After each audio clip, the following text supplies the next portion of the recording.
الحمدللہ وکفی وسلام علی عبادہ الذین اصطفی اما بعد اعوذ باللہ من الشیطان الرجیم بسم اللہ الرحمن الرحیم لقد کان لکم فی رسول اللہ اسوۃ حسنہ صدق اللہ العظیم۔ محترم بزرگوں عزیز ساتھیوں، اس دنیا سے کامیاب وہی شخص ہو کر کے جائے گا کہ جس نے اللہ کے حکم کو پورا کیا ہوگا اور آپ صلی اللہ علیہ وسلم کے طریقے کے مطابق کیا ہوگا۔ حکم اللہ کا اور طریقہ ہر کام میں آپ صلی اللہ علیہ وسلم کا ہوگا، کیونکہ ہمیں زندگی گزارنے کا ہمارے لیے اور پھر آخرت میں کامیابی کا جو سب سے بہترین آئیڈل اور نمونہ ہے وہ آپ صلی اللہ علیہ وسلم کی زندگی ہے۔ آپ سے بہتر شخصیت اس دنیا میں نہیں آئی اور نہ کبھی آئے گی۔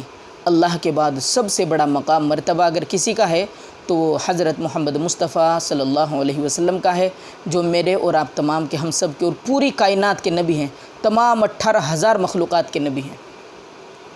آپ صلی اللہ علیہ وسلم کے طریقے میں میری اور آپ کی کامیابی ہے۔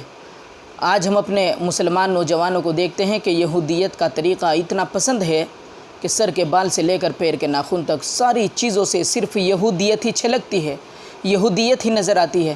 ان کے بالوں سے، ان کی زبانوں سے، ان کی آنکھوں سے، ان کے چلنے پھرنے سے، ان کے معاملات اخلاق سے، ان کے طاعات سے، ساری چیزوں سے۔ آج ہم دیکھتے ہیں نوجوانوں کو کہ سر پر جو یہ بال ہیں ان کے کٹانے کا بڑا عجیب طریقہ ہے، کہیں سے چھوٹے ہیں، کہیں سے بڑے ہیں، اور کہیں سے کس طرح کٹ مرواتے ہیں، کہیں سے کس طرح کٹ مرواتے ہیں۔ کتنا بہترین اللہ نے انسان کو بنایا، کتنا خوبصورت اللہ نے انسان کو بنایا ہے، اور کیسی حیت یہ اپنی بگاڑ رہے ہیں اور اس میں ترقی اور کامیابی سمجھ رہے ہیں۔ معاشرے کا سب سے عقل مند ہوشیار آدمی سمجھ رہے ہیں اپنے آپ کو، اس طریقے کے یہ بیہودہ حرکت کر کے، یہ جاہلوں والے کام، یہ یہودیت والے طریقے اختیار کر کے۔ یاد رکھو، جو جس قوم کا طریقہ اختیار کرے گا، جس قوم کی مشابہت اختیار کرے گا، تو کل قیامت کے دن اللہ ان کو اسی قوم کے ساتھ ٹھائیں گے، انہی کے ساتھ ان کا حشر ہوگا۔ اللہ ہم تمام کی حفاظت فرمائے۔ اللہ ہم تمام کو اپنے نبی صلی اللہ علیہ وسلم کی طریقوں کے مطابق زندگی گزارنے کی توفیق عطا فرمائے۔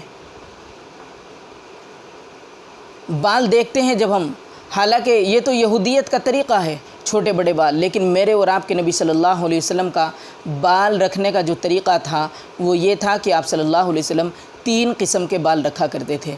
3 قسم کے بال آپ رکھا کرتے تھے۔ ایک قسم تو ہے کہ کان کی یہ لو ہے، بس یہاں تک اللہ کے نبی صلی اللہ علیہ وسلم بال رکھا کرتے تھے۔ اس کو وفرا بولتے ہیں، وفرا، اس قسم کا نام ہے وفرا، کان کی یہاں لو تک، یہاں تک۔ اور دوسری قسم جو آپ صلی اللہ علیہ وسلم کے بال رکھنے کی تھی وہ یہ تھی کہ آپ صلی اللہ علیہ وسلم یہاں اس سے 2-3 انچ نیچے، آدھی گردن تک، یہاں تک بال رکھا کرتے تھے۔ یہ دوسری قسم، اس قسم کا نام ہے لمہ۔ اور تیسری جو قسم تھی بال رکھنے کی اللہ کے نبی صلی اللہ علیہ وسلم کی، تو وہ یہاں تک تھی، کندھوں تک۔ اس قسم کا نام ہے جمہ۔ یہ وفرا ہے، وفرا قسم، یہ لمہ قسم ہے، یہ جمہ قسم ہے۔ انہی 3 قسم کے، انہی 3 طریقوں کے بال رکھنا اللہ کے نبی صلی اللہ علیہ وسلم کی سنت ہے۔ لیکن یہ جو تیسری قسم ہے کہ کندھوں تک بال ہو جایا کرتے تھے اللہ کے نبی کے، یہ آپ کی عام عادت نہیں تھی بال رکھنے کی، بلکہ جہاد وغیرہ کی یا دوسری مشغولیت کی وجہ سے کبھی بال کٹانے کا، صحیح کرانے کا وقت آپ کو نہیں ملتا تھا، تو وہ بڑھ کر یہاں سے یہاں تک ہو جایا کرتے تھے، ہاں، جہاد کی مشغولی کی وجہ سے۔ تو عام طور سے جو عادت تھی اللہ کے نبی کی بال رکھنے کی، اللہ کے نبی صلی اللہ علیہ وسلم کی، وہ یہ 2 تھی، یا تو وفرا اور یا پھر لمہ۔ یہ 2 قسم کے اکثر آپ بال رکھا کرتے تھے۔ اور جمہ جو تیسری قسم ہے، یہ جہاد وغیرہ کی مشغولی کی وجہ سے آپ صلی اللہ علیہ وسلم کے بال بڑھ جایا کرتے تھے۔ تو ان کے علاوہ کوئی بھی قسم بالوں کی رکھنا سنت نہیں ہے، وہ سب غیروں کے طریقے ہیں، اغیار کے طریقے ہیں۔ اس لیے اللہ ہم تمام کی حفاظت فرمائے اور دوسرے لوگوں کی مشابہ سے ہم تمام ایمان والوں کی حفاظت فرمائے۔ اللہ تعالیٰ میری اور آپ تمام کی ہدایت مستقیم کی طرف اور آپ صلی اللہ علیہ وسلم کے طریقوں کی طرف رہبری اور رہنمائی فرمائے۔ آمین یا رب العالمین۔